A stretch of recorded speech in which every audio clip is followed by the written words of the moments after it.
Opposition is arguing that changes to awards and penalty rates will make life harder for small business. I want to bring in the Shadow Minister for Employment, Industrial Relations and Small Business, Tim Wilson, who's returning to Parliament after, well, missing for 3 years. Didn't win his seat last time, won it this time. Welcome to the program. Thank you, PK. This penalty rates legislation, will you vote it down? Well, Patricia, we haven't even seen the legislation yet. We're waiting for it from the Minister and we're looking forward to seeing it. We've asked for a briefing and hopefully we'll be able to see it once we've taken through our internal processes and give it a proper assessment because, you know, the issues, of course, of making sure Australians' wages go up is important to us. Real wages have gone down under the Albanese government. It's important to listen, to understand, to make decisions in the national interest, and that's the basis in which we will engage. So you're saying you've got an open mind to something like this? Well, I want to see the legislation first. You never know what sneaky, tricky games the government likes to play. And so before I see the legislation, we're not going to commit. We have our own processes around considering and assessing legislation always because you want to know what's in the detail and how it's going to be approached. But the principle, we know the principle has historically been a principle that your side of politics has not been enthusiastic about, the idea of enshrining now penalty rates so there's no real reduction if there's a buyout of some kind. What do you make of the principle here? But the principle... Absolutely respecting that there might be some detail you're uncomfortable with, but the idea... Well, the principle is actually that Fair Work normally makes these decisions around award arrangements. It's not actually done in legislation. And so what the government is engaging is sort of legislative victory lap around these sorts of issues when there's actually no threat or no risk. And so they're seeking to insert things in legislation that is normally done in arrangement through an independent commission to actually make sure that the best interests of workers are put before rather than the political interests of the government.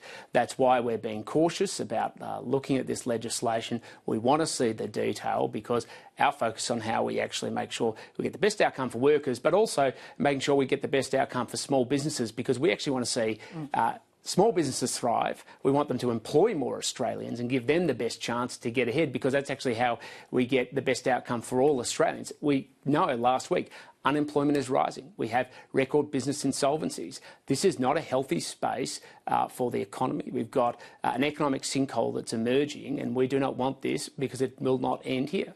OK, so back to the principle which I'm trying to get you on. You've been pretty clear there. You think it's the Fair Work Commission that should be doing this, not legislation. So your instinct is to oppose it.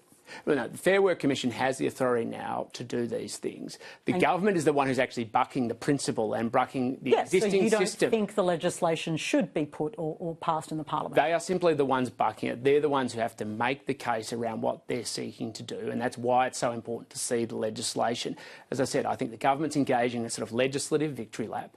They're not actually focused on the core issue, which is if small business does well, then real wages can go up, then we can improve the economic circumstances for every Australian, where we can see the exact opposite of what has been happening, where we've seen real wages fall, we can see real wages grow. So Australian households can actually get ahead.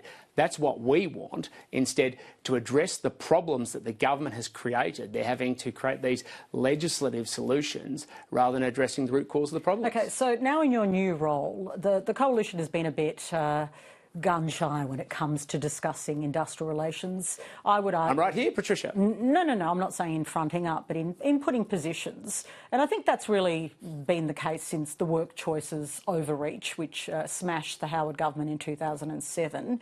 Do you see it as your job to rebuild the coalition's case for industrial relations reform? I absolutely see it as my job to do what we need to do to build out the case for economic reform that builds the potential for small business to thrive and grow, to make it easier to employ Australians and to make sure they're well-paid jobs to be part of the future success of our country. We absolutely need to build out that story because that's the basis in which Australians thrive. That's the basis in which Australians have confidence about their future so they can go on and do things like save to buy a home, so they can go on and retire with security, so they can make sure they do things like form a family. So do I see this as a critical part of my job? Absolutely I do, and proudly so. And you think the coalition's been too timid when it comes to industrial relations? Well, the terms of industrial relations legislation has often been dictated to by the Labor Party that has gone way back past where reforms were even introduced by the Keating government. And yet it won a thumping victory. So is it the case perhaps that workers like it? Well, I think what it's a signal of is that we need to be strong, we need to be confident, because the Albanese economic sinkhole that we now have, which is achieving record business insolvencies, real wages have declined, and we're not in a situation where we're getting Australians feeling like they're getting ahead, no matter how hard they work, is not the basis in which people are feeling confident about their futures, where they're going on to form families, saving to buy a home and being able to retire with security. And in fact, what we've actually got instead is government now actively talking about new taxes that they didn't take to the election, and that is raising real concerns amongst the Australian community. There's a couple of things I'd like to ask you about, not in your portfolio, but certainly something that's significant, the HECS debt reduction. Before the last election, there was a lot of talk about the idea being elite. Do you think it's elite to go to university? Well, I've been to university, as you know, Patricia, and I presume you have as well. But I've been to university. There you go, and a lot of my constituents have as well. And, of course, Australians who have had the opportunity, but the overwhelming majority of Australians have not gone to university. So I think it's part of making sure, or the rich tapestry of our country. But it's the word elite and the idea of these aren't words that I would use, the ones you've put forward. I see an Australia that's successful as one where young Australians can aspire to their best dreams and their best hopes. And some people want trade qualifications and want economic opportunity where they can go and get a secure job through a partnership, an apprenticeship, or through a TAFE. Everybody lives out their aspiration in their own ways, but the question is, are we going to back them to be able to live out their hopes and their dreams? And that, to me, has always been core to the Liberal vision and the success of a liberal democratic society. Was the Prime Minister's trip to China indulgent? Well, the Prime Minister has a responsibility to engage with foreign nations. No one's arguing with that at all. So those aren't words I would use. OK, so the idea that it's a working holiday, I was a bit struck by those words, which have been used by colleagues of yours. Look, the Prime Minister has a responsibility to engage. I just think when it comes to priorities, we need to make sure that he's engaging with countries where we're achieving the best interest for Australia and outcomes for our country. And is there evidence that that's what he's doing?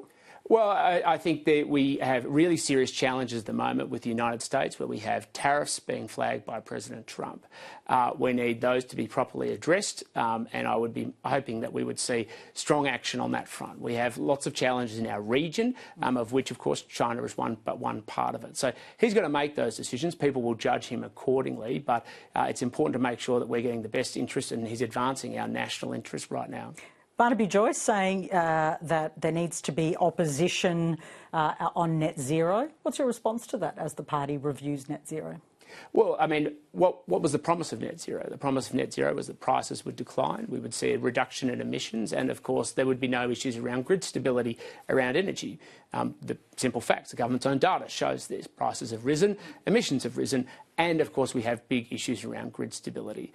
I'm simple on this. I mean, I believe in net zero price increases. I believe in net zero outages, and of course I want to see net zero emissions reduction. So I want to see what we can do to make sure that we get the outcomes we need. But is opposing net zero something you think that the party should do? I think we should be focused on how we actually get net zero price increases, net zero outages, and of course net zero emissions. Is pulling out of the Paris Agreement something you think you should do? Well, firstly, I don't think that's what he said. That's something you've put forward. Well, however, he mentioned Paris. Yeah, it is absolutely but it's very important that we go through a proper process. But we have to make sure that the government is actually delivering it, because the government has made commitments. Prices are going up, emissions are rising. And, of course, we have less stability. At the same time, they've done things like increase the number of coal mines, extend the life of gas turbines. We've had, the Teals go on and vote for $3 billion of new coal and gas subsidies under their current policy proposals. So there's a lot of talk, but the reality of what's actually being delivered is something very different. OK, thanks.